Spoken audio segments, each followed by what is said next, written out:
We're often told that parenthood is supposed to be the most fulfilling thing you can do with your life.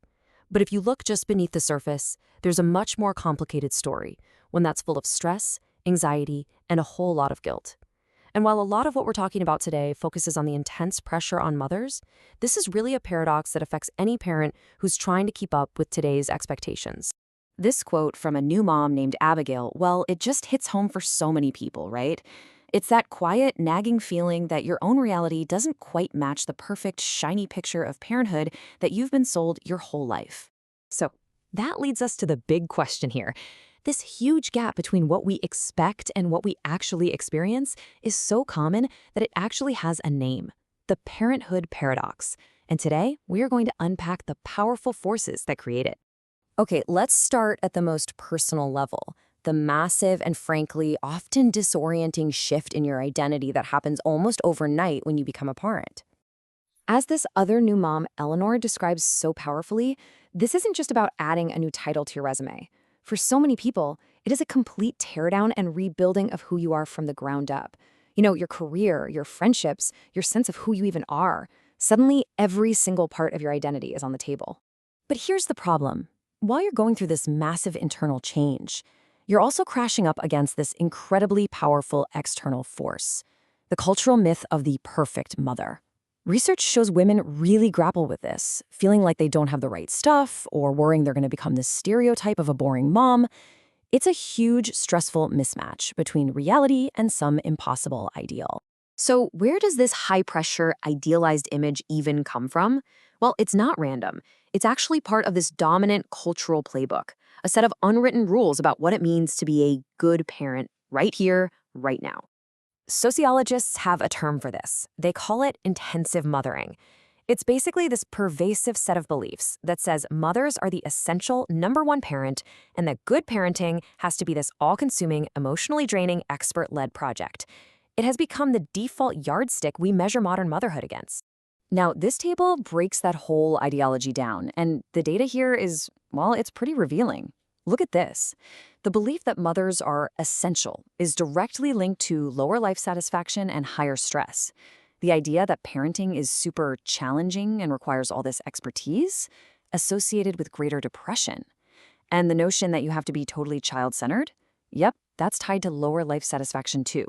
It's like the very ideas we're told make a good mother are the exact ones that can be so damaging to her own well-being.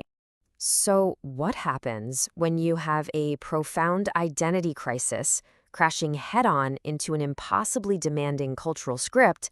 The result is pretty predictable. You get a widespread emotional fallout, and it mostly shows up as guilt and shame. And the numbers on this are stark. One major survey found that 1 in 5 mothers reports actively struggling with feelings of guilt or shame about their parenting. Think about that for a second. That is a massive number of people walking around feeling like they're constantly failing.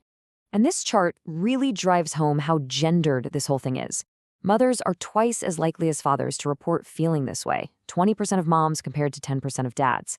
There is a very real and very clear guilt gap. You know, it's also really important to understand the difference here. Guilt is the feeling that I did something bad. It's about an action.